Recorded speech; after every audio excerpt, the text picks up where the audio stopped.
பிரியமானவர்களே, ஆண்டவராகிய இயேசு கிறிஸ்துவின் பரிசுத்தமுள்ள நாமத்தில் உங்களுக்கு என் அன்பின் வாழ்த்துக்கள். Jesus meets YouTube families, GPS Robinson ஃபேஸ்புக்கில் இருக்கிற குடும்பங்களே, உங்களை நினைத்து நான் ஆண்டவரை மகிமைப்படுத்துகிறேன். நீங்கள் ஆசீர்வாதமாய் இருப்பீர்கள்.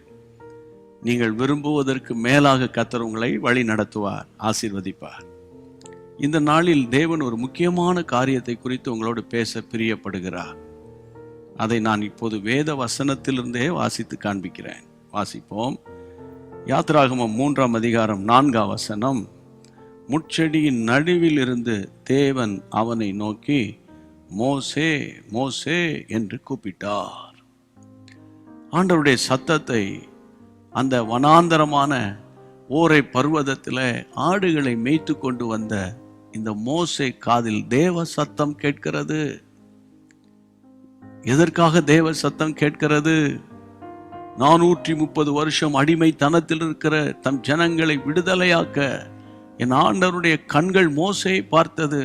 எந்த சிச்சுவேஷன்ல? வனாந்தரத்தில் இருந்த மோசேயை பார்த்தது. இன்றைக்கு நான் உங்களை பார்த்து என்ன சொல்ல விரும்புகிறேன்? உங்கள் வீட்டு சூழ்நிலை, உங்கள் பொருளாதார சூழ்நிலை, சரீரத்துக்கு எடுத்த காரியம் ஒரு வனாந்தரம் போல இருக்கும்.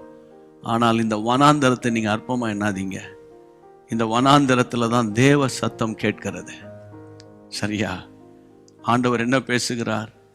எனக்கு அன்பான தேவனுடைய பிள்ளைகளே, யாத்திராகமம் அந்த 3ஆம் அதிகாரம் 3ஆம் வசனத்தில், அப்பொழுது மோசே, இந்த முட்செடி வெந்து போகாமல் இருக்கிறது என்ன? நான் கிட்ட போய் இந்த அற்புதமான காட்சியை பார்ப்பேன் என்றான். அவன் பார்க்கும்படி கிட்ட வருகிறதை கர்த்தர் கண்டார். முட்செடி பற்றி எரிகிறது, ஆனால் அதை உற்று பார்க்கிறான். நெருப்பு மாற்றம் மளமளன் வருது, செடியோ அப்படியே இருக்கு. உடனே அவர் பெயர் கொடுக்கிறார், இது ஒரு அற்புதமான காட்சி. அற்புதமான காட்சியை நான் எப்படி பார்க்கணும்? தூரத்திலிருந்து பார்க்க முடியாதே, கிட்ட போவேன், நெருங்குவேன். நெருங்குகிறார். அவன் நெருங்கும் போது கர்த்தர் பேசுகிறார், தரிசனத்தை புரிந்து கொள்ளுகிறான், அழைப்பை தெரிந்து கொள்ளுகிறான்.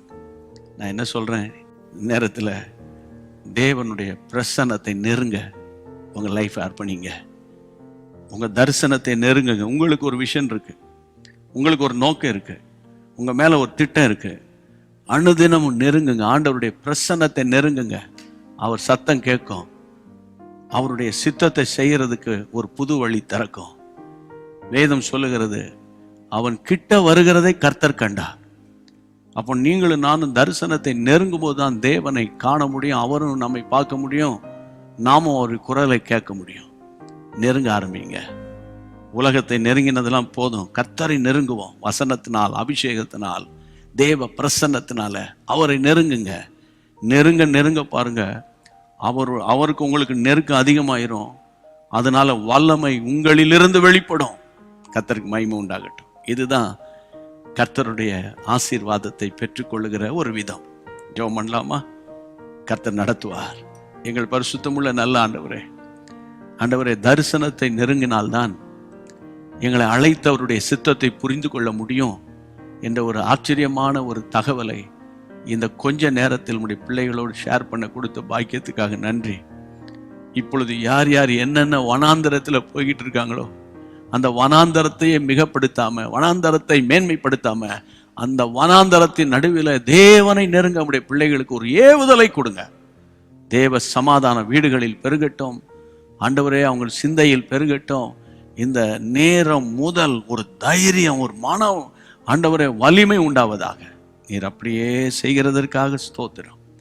இயேசுவின் நாமத்தில் பிதாவே, ஆமேன். கர்த்தருக்கு ஸ்தோத்திரம். நீங்கள் இன்னைக்கு ஆசீர்வதிக்கப்பட்டுட்டீங்க. ஆனா உங்களை போல ஆசீர்வதிக்கப்பட வேண்டிய நிறைய பேர் இருக்காங்க. அவங்களுக்கு ஷேர் பண்ணிருங்க. கர்த்தர் உங்களை ஆசீர்வதிப்பார். God bless you. அன்பான தேவனுடைய பிள்ளைகளே, இச்செய்தி உங்களுக்கு மிகுந்த ஆசீர்வாதமாக இருந்ததென்று நாங்கள் நம்புகிறோம். தொடர்ந்து எங்கள் செய்திகளை கேட்டு கர்த்தருக்குள் ஆசீர்வதிக்கப்பட ஜீசஸ் மீட்ஸ் மினிஸ்ட்ரீஸ் என்கிற எங்கள் யூடியூப் சேனலை சப்ஸ்கிரைப் செய்யுங்கள். மேலும் உங்கள் ஜெப உதவிக்கு எங்களோடு நீங்கள் தொடர்பு கொள்ள வேண்டிய தொலைபேசி எண் 9842252836 மற்றும் 7299546363. Email gpsrobinson@hotmail.com. கர்த்தர் உங்களை ஆசீர்வதிப்பாராக.